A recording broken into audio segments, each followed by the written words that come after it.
Hey everyone, this is Neha. I hope you all are doing well and your preparations for NEET UG 2024 is going very well. I made this video because many of you have asked me that what problems I faced while I was preparing for the NEET along with my BDS. So this video is mainly regarding this. This video will be very useful for those who are droppers, repeaters, who have taken around 3, 4, 5 drops and still they want to prepare for the NEET.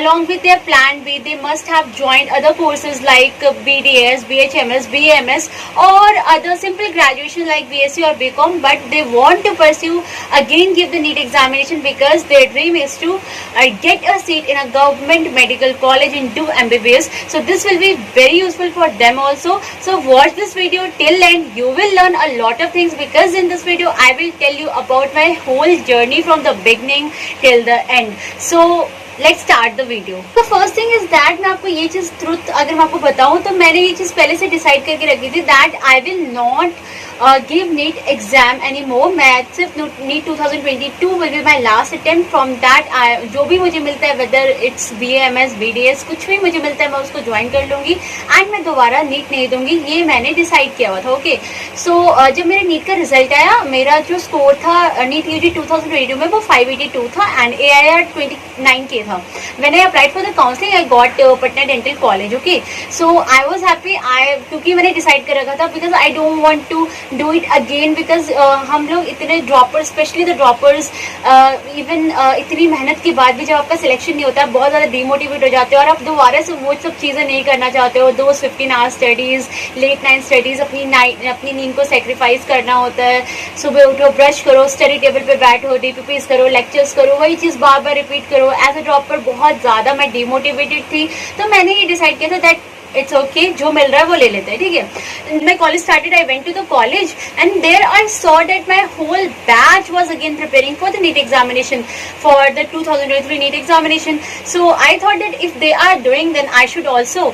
सो मुझे उस चीज़ से motivation मिला और फिर मैंने भी NEET की prep शुरू कर दी। ठीक, तो मैं आपको अगर अपने कॉलेज के बारे में बताऊं तो मेरे कॉलेज का 2 प्लस पॉइंट मुझे जो लगा वो ये था that in my college hostel facility was not available. तो जब हॉस्टल फैसिलिटी अवेलेबल नहीं था तो मुझे बाहर हॉस्टल लेके रहना पड़ा था क्योंकि मुझे नीट की प्रिपरेशन दोबारा से करनी थी। तो मैंने एक सिंगल रूम लिया था एंड क्योंकि आई नो कि मैं अगर डबल या ट्रिपलेट में रहती तो मुझे बहुत ज़्यादा डिस्ट्रैक्शन होता और जो मेरी प्रिपरेशन थी वो हैम्पर होती, तो मैंने एक सिंगल रूम प्रेफर किया था।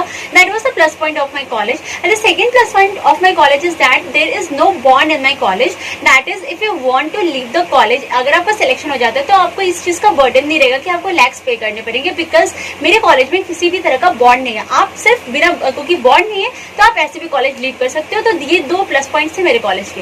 बट द मोस्ट जो नेगेटिव पॉइंट था मेरे कॉलेज का वो ये था कि मेरा कॉलेज जो है बहुत ही स्ट्रिक्ट है रिगार्डिंग अटेंडेंस। ठीक है, 75% अटेंडेंस जो होती है कंपलसरी होती है मेरे कॉलेज में एंड वहाँ पे कोई भी मर्सी आपको नहीं की जाती है। आपका अगर अटेंडेंस पूरा होगा तभी आप यूनिवर्सिटी एग्जाम दे सकते हो, अदरवाइज आपको बैक लग जाएगा। तो मैंने अपने सीनियर से ऐसा पूछा था दैट मैं कितने दिन का लीव ले सकती हूँ जब मेरा नीट का एग्जाम बिल्कुल पास होगा। तो they told me that you can take for 20 to 25 days। But मेरे को चाहिए था कि मेरे को 2 महीने कम से कम लीव चाहिए लास्ट में, क्योंकि लास्ट टाइम आपको पता है नीट एस्पिरेंट्स के लिए बहुत ज़्यादा इंपॉर्टेंट होता है। ठीक है, I will tell you that कि मेरा क्या शेड्यूल रहता था। सबसे पहले मैं आपको बता दूँ तो जो मेरा कॉलेज था ना उसका ड्यूरेशन जो था वो mostly per day 4 to 5 hours का मतलब हमारा स्टडी चलता था।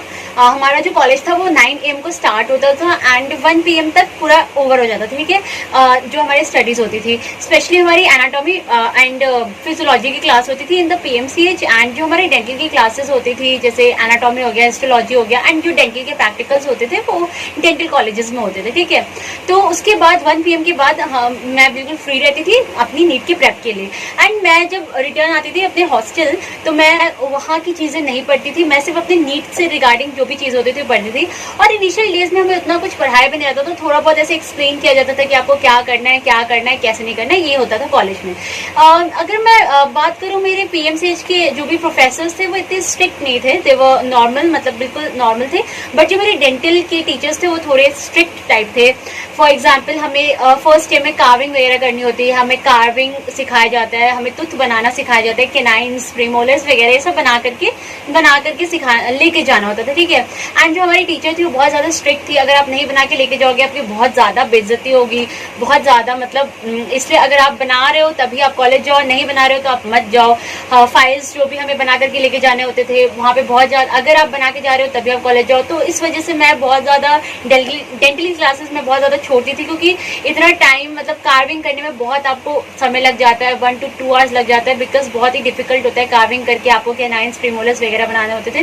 तो ये सब डिफिकल्टी होती थी मुझे कि हाँ मैं कार्विंग वगैरह सही से नहीं कर पाती थी, प्रैक्टिकल्स वगैरह सही से नहीं कर पाती थी। ये तो मेरी डिफिकल्टीज थी जो मैं फेस करती थी जब मैं क्लासेस जाती थी। And one of the other difficulty is that seniors का इंट्रो लेना। अगर आप सीनियर्स के चक्कर में फंस जाते हो तो आपकी समझ लो वो दिन पूरा आपका वेस्ट हो जाएगा, बिकॉज हमारे जो क्लासेस होते हैं वो 9 to 1 होते हैं, बट अगर सीनियर्स आपको पकड़ लेते हैं तो आपको शाम को ही छोड़ते हैं, ठीक है। आपको इंट्रो लेंगे, आपको खड़ा करवा के रखेंगे, तो वो सबसे ज्यादा वेस्ट ऑफ टाइम होता था।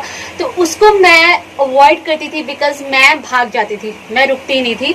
ऐसे हमारा पीएमसीएच में क्लास होता था, डेंटल वाले से मतलब ऐसे ही ग्रुप में मैसेज आता था कि सीनियर्स बुला रहे हैं, तो हमें पीएमसीएच से डेंटल तक जाना होता है, तो मैं पीएमसीएच से कुछ बहाना बना के ऐसे निकल जाती थी ताकि मैं उस चीज को अवॉइड कर सकूं, बिकॉज वो बहुत ज्यादा वेस्ट ऑफ टाइम हो जाता है। और आपको क्या होता है, खड़े रहना पड़ता है, खड़े रहोगे आप कितना एग्जॉस्ट हो जाओगे। उसके बाद अगर आप आओगे अपने रूम पे तो आपको पढ़ने का बिल्कुल मन नहीं करेगा, बिकॉज आप बिल्कुल थक चुके होगे। तो ये भी एक चीज होती है जो आपको अवॉइड करनी चाहिए अगर आप प्रिपेयर कर रहे हो तो। अदरवाइज आप उसमें एंजॉय करोगे, ऐसा नहीं होता कि आपको बहुत टॉर्चर किया जाता है, वैसा कुछ नहीं होता। आपकी पर्सनैलिटी डेवलपमेंट ही होती है, वहाँ पे हमें बिल्कुल टॉर्चर नहीं किया जाता था, बट मैं उसको अवॉइड इसलिए करती थी क्योंकि मुझे प्रेप करनी थी। One more thing that I avoided is college fest. मैं ना कॉलेज की फेस्ट में नहीं जाती थी, बिकॉज स्पेशली सरस्वती पूजा वगैरह फेस्ट हमारे कॉलेज में सेलिब्रेट हुआ था बहुत ही लार्ज एक्सटेंट पे। मैं नहीं गई थी, ना ही मैंने किसी इवेंट में पार्टिसिपेट किया था, बिकॉज एक तो वैसे ही मैंने इतना लेट स्टार्ट किया था, इतना लिमिटेड टाइम था, एंड मैं उन चीजों में जाकर के अपना टाइम वेस्ट नहीं कर सकती थी।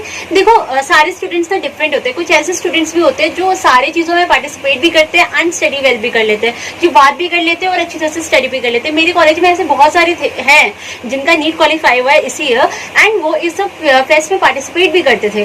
बट मेरा ऐसा था कि मैं अगर पढ़ रही हूँ और मैं इन सब चीजों में जाऊंगी तो मेरे से नहीं हो पाएगा, तो मैं थोड़ी अलग कैटेगरी में आती थी। सबका अलग अलग वे होता है, तो मेरा ये वे था कि मैं नहीं जाऊंगी। एंड एक साल अगर 2-3 महीने 4-5 महीने अगर मैं नहीं पार्टीज अटेंड करूंगी तो कुछ हो तो नहीं जाएगा।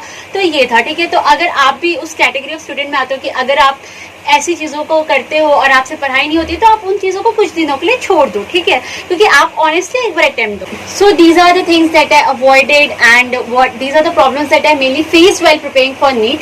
And the important point is that कि मैंने किस तरह से प्रिपेयर किया था। फर्स्टली तो मेरे पास लिमिटेड टाइम था, तो मैंने क्या किया था ना, मुझे पता चल इतना तो मुझे पता था कि मेरे वीक पॉइंट्स क्या है, मेरे स्ट्रॉन्ग पॉइंट्स क्या है। Chemistry was my strongest subject and physics and biology was in between and the physics was my weakest.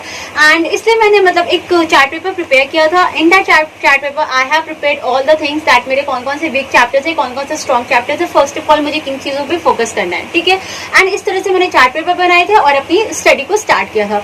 तो second important point is that मैंने जो यहाँ पे टेस्ट सीरीज ज्वाइन की थी वो ऑनलाइन की थी, because I was new in Patna, I don't know about the places, कहाँ पे क्या चीज है, so इस वजह से मैंने ऑनलाइन चॉइस की थी। बट मैं आपको ये सजेस्ट करूंगी आप ऑफलाइन टेस्ट सीरीज भी ज्वाइन करो, बिकॉज ऑफलाइन से क्या होता है ना, हम उस एनवायरमेंट से फैमिलियर हो जाते हैं एंड वो चीज आपको बहुत ही हेल्प करती है। तो आई वुड सजेस्ट आप ऑफलाइन ही ज्वाइन करना। मेरा ये रीजन था, because I was new in Patna, I don't know about the places, that's why I have joined the online test series. Now the third important point is from where I prepared this time. So this time I did self study. I haven't took any subscription. Earlier I was the student of many coachings, but this time I mostly preferred the YouTube channels and मैंने सिर्फ self study की थी. And जब भी मुझे doubt होता था मैं PW के YouTube चैनल या फिर उम्मीद बैच से अगर मुझे कोई लेक्चर भी देखना हो तो उम्मीद बैच से मैं देख लेती थी, ठीक है, because my base was strong, बस मुझे अपने आप को ब्रश अप करना था, ओके। तो ये सब चीजें थी। अब मैं आपको बताती हूँ what was my mock test, मेरा मॉक टेस्ट किस तरह से होता था। तो अगर मैं मॉक टेस्ट की बात करूँ तो जब मैंने इनिशियली मॉक टेस्ट दिया था मैं ना एक्चुअली सब कुछ भूल चुकी थी, बहुत दिन हो गया था, मैंने कॉपी ये सब टच नहीं किया था। जब मैंने स्टार्ट किया मैं बहुत कुछ भूल चुकी थी। तो जब मैंने फर्स्ट मॉक टेस्ट दिया था तो मेरा कुछ अराउंड 400 to 500 ऐसे मतलब इसके बीच में स्कोर था। It was not very good. तो फिर जब मैंने थोड़ा सा स्टार्ट किया अपना स्टडी करना, तब भी मेरा स्कोर ऐसे 520 540 इस तरह से आता था, इतना कोई मेरा एनहांस नहीं होता था, इसी में अटका रह जाता था। देन आई थॉट कि अब मुझे थोड़ा सा अपने स्टडी आवर्स को इंक्रीज करना चाहिए, अपने डिस्ट्रैक्शंस जैसे कुछ ज़्यादा मोबाइल यूज़ करना या फिर सोशल मीडियाज पे ज़्यादा रहना, ये सब मैंने फिर अवॉइड किया, अपने स्टडी आवर्स को इंक्रीज़ किया। फिर मैंने देखा मेरा जो स्कोर था वो एनहांस होने लगा। इट वॉज अराउंड 570 580 590 इस तरह से आता था। एंड सिर्फ एक बार, अगर मैं आपको सच बताऊँ तो मॉक टेस्ट में सिर्फ एक ही बार ऐसा हुआ कि मेरा 620 आया था, उसके अलावा मेरा कभी भी 600 प्लस स्कोर नहीं आया था। बट फिर जब मैंने अपने स्टडी आवर्स को इंक्रीज किया तो मेरा ये नहीं था कि मेरा बहुत बिलो जा रहा था स्कोर, कंसिस्टेंसी मेरी मेंटेन रह रही थी 70 80 90, मतलब 570 580 590 इस तरह से मेरा मेंटेन रह रहा था, पर कभी 600 क्रॉस नहीं कर रहा था। उसके बाद फिर जैसे कि मैंने आपको बताया कि my college was very strict regarding the attendance, तो वहाँ पे आप सिर्फ 20 से 25 दिन ही छोड़ सकते हो। बट मुझे लास्ट डेज में, आप जानते हो नीट एस्पिरेंट्स के लिए लास्ट मंथ्स कितने इंपॉर्टेंट होते हैं, सो मैंने एक रिस्क लिया कि मैंने लास्ट 2 मंथ्स जो है मैं कॉलेज बिल्कुल मैंने छोड़ दिया था, मैं नहीं जाती थी बिल्कुल, मैंने अटेंड करना छोड़ दिया था। बट मैंने ये चीज़ अपने आप को तय की थी, मैंने अपने आप से ये चीज़ सोच रखी थी कि अगर मैं कॉलेज छोड़ रही हूँ तो मुझे नीट किसी भी तरह से क्वालिफाई करना ही करना है। ये चीज़ मैंने अपने अंदर बांध रखी थी, बिकॉज अगर मैं ऐसे कॉलेज छोड़ रही हूँ तो मेरा बैक लग जाएगा अगर मैं नहीं नीट क्वालिफाई कर पाती हूँ। सो ये चीज़ था, तो मैंने बिल्कुल डिसाइड कर लिया था। मैं 15 आवर्स पूरा सुबह उठती थी और सिर्फ पढ़ती रहती थी, सिर्फ खाना खाना होता था, फिर घर से कॉल आता था तभी मैं पढ़ाई को छोड़ती थी। सारा जो था वो पूरा शॉर्ट नोट से पेस्टेड रहता था हर जगह, मतलब रिवाइज किया। जब सुबह उठा तो कोई चीज़ जो मैं इंपॉर्टेंट मानती थी वो सब चीज़ों को मैं स्टिकी नोट्स में लगा के अपने स्टडी टेबल के अराउंड पेस्ट कर देती थी, और जो चीज़ें मुझे लगती थी उनको बार बार देख करके मैं रिवाइज करती थी। तो इस तरह से मैंने प्रिपरेशन की थी लास्ट के मंथ्स में। तो and the next important point is that मेरा जो नीट का एग्जाम था उसके 2 वीक्स पहले मेरे फर्स्ट इंटरनल बीडीएस के स्टार्ट होने वाले थे, ठीक है। तो मुझे ये था कि मुझे इंटरनल्स तो देने ही है और उसमें क्वालिफाई भी करना ही है। तो मैंने थोड़ा बहुत फिर क्योंकि 2 वीक्स ही मेरे नीट की रिमेनिंग थे, तो आप समझ सकते हो उस समय मेरा कितना ज़्यादा प्रेशर होगा। तो उस समय मतलब पूरा का पूरा नहीं था आपका, सिर्फ एक तो फिजियोलॉजी और एनाटॉमी का हमारा जो था इंटरनल्स था, ठीक है। तो फिजियोलॉजी फिर भी जो होती है वो सिंपल होती है, बिकॉज हम 12th में जो पढ़ते हैं वही चीज़ रहती है, बस उसको थोड़ा और डिटेलिंग रहता है। तो फिजियोलॉजी एंड एनाटॉमी का प्रैक्टिकल हुआ था और मैंने वो दिया। एंड हम टीचर्स जो थे हमारे, उनको भी पता था that they all are preparing for the NEET examination, so they also helped us during our test and we qualified it. मतलब मैंने कुछ भी करके उसको क्वालिफाई कर लिया कैसे भी। हाँ, माई score was not very good but I qualified it. So the next thing is that जो मेरा लास्ट मॉक टेस्ट था नीट के एग्जाम के पहले, उसमें मेरा स्कोर अराउंड 590 था। बट मुझे इतना कॉन्फिडेंस था बिकॉज जो मेरे मॉक टेस्ट थे ना उसमें थोड़ा आउट ऑफ एनसीईआरटी भी क्वेश्चन आते हैं, और यू नो दैट नीट में सिर्फ एनसीईआरटी आता है। एंड मुझे इतना कॉन्फिडेंस था कि हाँ, नीट का level as compare to the mock test level थोड़ा लो होता है, तो नीट में तो मेरा 600 प्लस आ जाएगा, इतना मुझे कॉन्फिडेंस था, मतलब जो मेरी प्रेप थी उसके according. But I was not over confident, बस मुझे कॉन्फिडेंस था कि yes I can do it, okay. So उसके बाद तो मेरा मैंने जो नीट का एग्जाम था उसके 2-3 दिन पहले से स्टडीज को बंद कर दिया था, बिकॉज हमें उस समय थोड़ा रिलैक्स रहना होता है ताकि हम नीट में अच्छी तरह से फोकस करके स्टडी कर पाए। उसके बाद मैंने नीट का एग्जाम दिया। फिर मैंने नीट का एग्जाम दिया तो मेरे को इतना कॉन्फिडेंस था कि यस मेरा हो जाएगा, मेरा सिलेक्शन हो जाएगा। मैंने इतना अच्छे से दिया है क्योंकि आप एग्जाम देके आते हो, आपको पता चल जाता है हाँ आपका सिलेक्शन हो रहा है नहीं। बस मुझे डाउट था एजर्शन रीजंस पे, मेरे एजर्शन रीजंस गलत ना हो जाए। एंड मेरा डाउट बिल्कुल सही था। मेरे सबसे ज्यादा जो गलत हुए एजर्शन रीजंस हुए हैं, पता नहीं क्यों मेरा बहुत ज्यादा मेरे एजर्शन रीजन ही गलत हुए। After giving the NEET examination when I returned home, आप जानते हो कि सारे के सारे कोचिंग इंस्टीट्यूट अपने आंसर कीज रिलीज कर देते हैं। आंसर कीज रिलीज हो गए एंड वो सबसे डिफिकल्ट पार्ट होता है हमारी लाइफ का, जब हमें आंसर की से अपने क्वेश्चन पेपर को मैच करना होता है। मेरे लिए तो बहुत ज्यादा डिफिकल्ट होता है वो, बिकॉज मैं बहुत ज्यादा डर जाती हूँ अगर मेरा एक भी क्वेश्चन गलत होता है। तो मैं बहुत डरी हुई थी। मैंने अपने ब्रदर को बोला था दैट तुम मेरा चेक कर देना, मैं नहीं चेक करने वाली क्योंकि मुझे बहुत डर लगता है। Then one of my friend ने मुझे एक आंसर की भेजा किसी कोचिंग इंस्टीट्यूट का। मैंने वो आंसर की देखा, जब मैंने वो खोला मैंने सोचा नहीं मैं चेक नहीं करूंगी, बट फिर जब मैंने उसको खोला तो मैंने सोचा यार एक बार देख ही लेते हैं, फिर अंदर से डर तो निकलेगा, जितना भी आ रहा है देख लेते हैं। तो मैंने फिर चेक करना शुरू किया एंड जब मैंने चेक किया तो मेरा स्कोर अराउंड 645 आ रहा था, ठीक है।